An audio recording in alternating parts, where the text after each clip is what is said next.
When we solve systems of equations, we can solve using a method called substitution. The substitution method allows you to get a two-variable equation in terms of just one variable. Therefore, you're going to have to take one of the equations, so you're going to solve one of the equations for either x or y, for either x or y. Then you'll use substitution. So we'll use substitution properties to solve.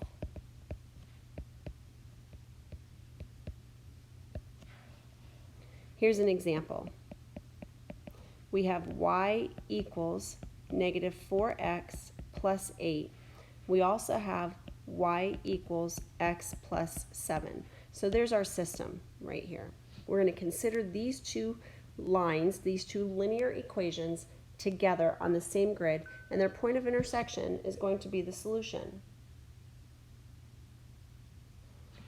Therefore, what we need to understand is that when we say y equals negative 4x plus 8, if I say y and you say negative 4x plus 8, we're saying the same thing because they're equal to each other.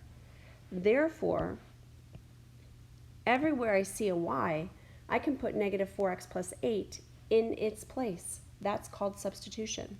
So we're going to put negative 4x plus 8 into the second equation for y.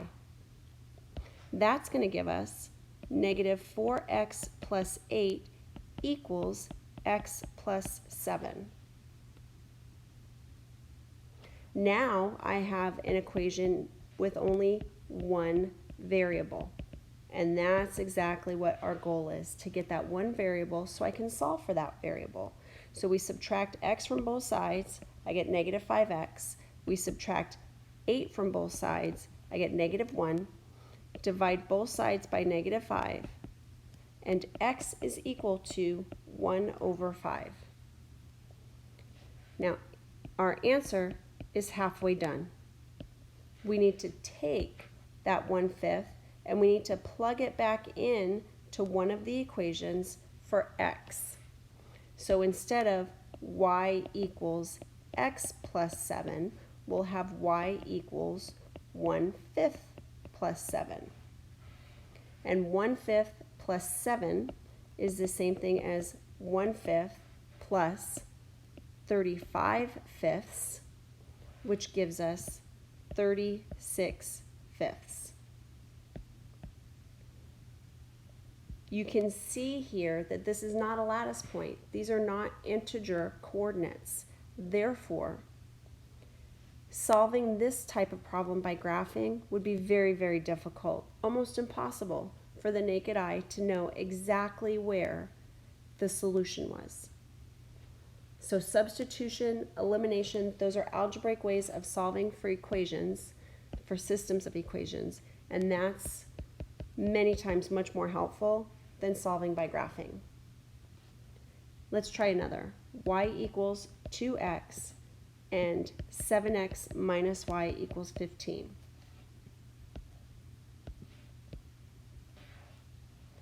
We're going to take the 2x because that's what y equals, and everywhere we see y in the other equation, we're going to substitute in 2x. So we have 7x minus 2x equals 15. Well, that's 5x equals 15.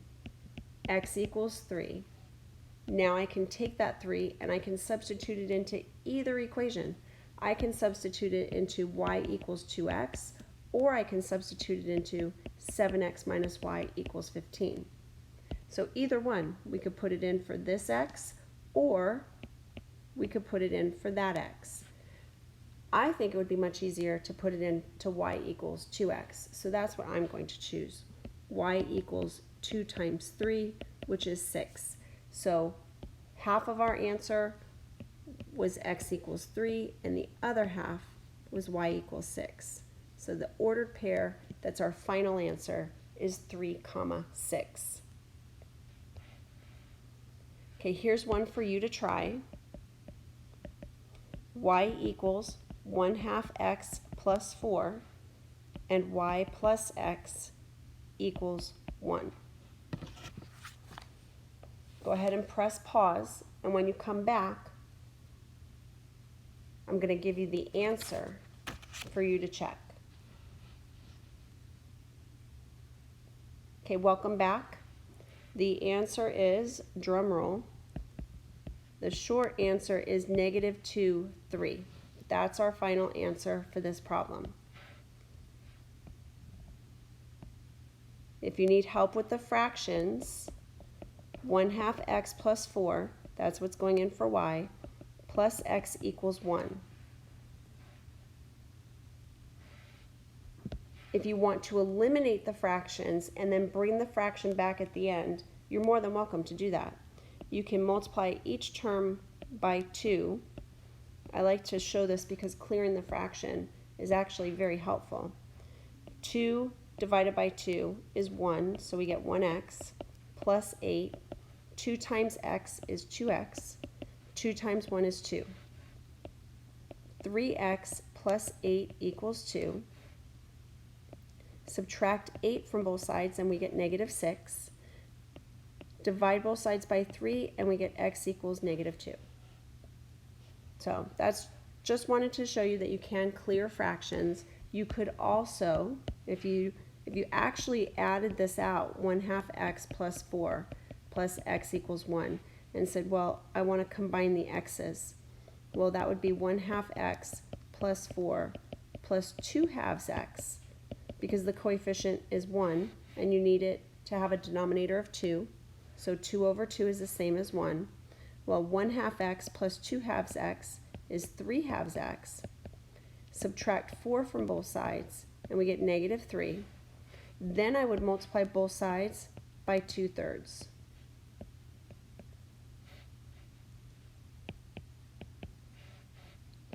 2 cancels out, 3's cancel out, x equals, the 3's cancel out, and we end up with -2. So that's another way to add those fractions.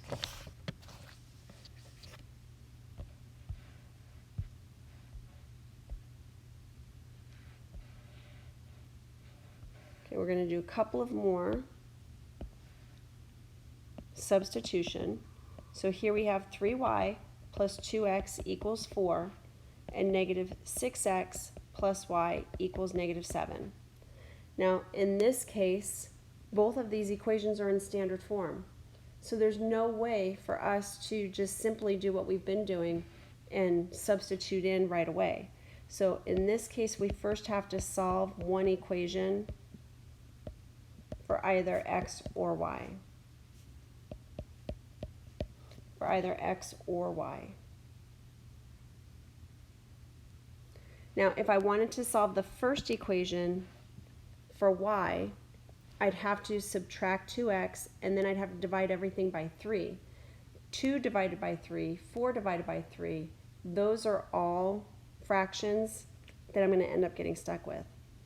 If I decided to solve the first equation for x, I'd have to divide everything by 2. And I'd still end up with fractions. If I look at the second equation, and I said, let's solve it for x, I'd have to divide out that -6, and I'd end up with fractions. But I can take the second equation, and I can solve it for y very easily.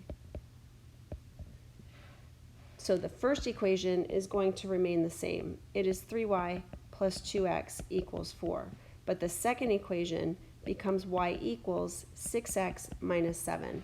I add the 6x to both sides, and now I've solved successfully one of the equations for either x or y, and in this case I've solved it for y.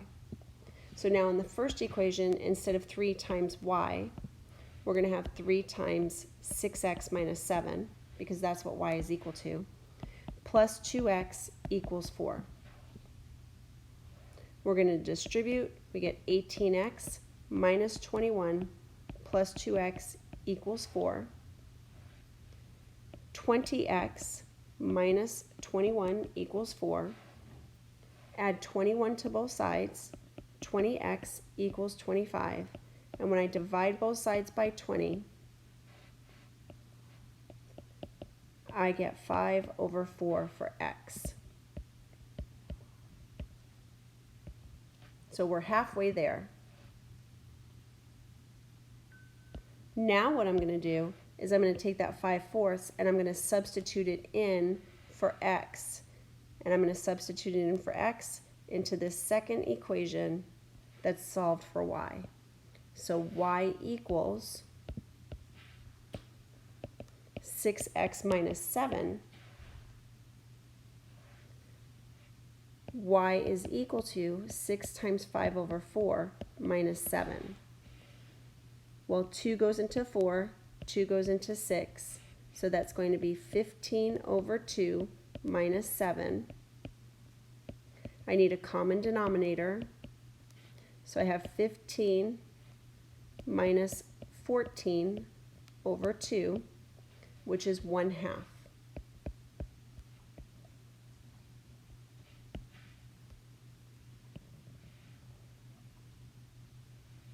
I'm going to resize this and just kind of put it off to the side over here. There's our work. Here's one for you to try.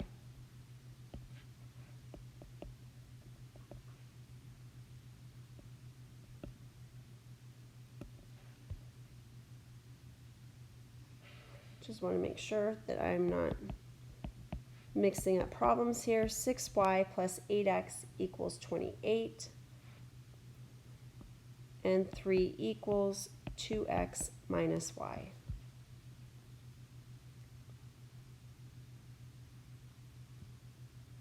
Okay, press pause when you're ready to come back and check your answer.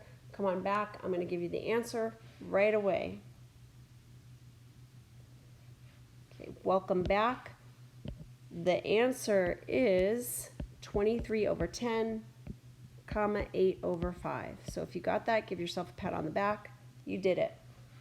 If you didn't get it, this second equation was solved for y, and it became y equals 2x minus 3. Then we take that 2x minus 3, we put it in for y, and from there, I am sure that you can follow through and solve your equation and get your 23/10, plug it back in, and you'll get your 8/5.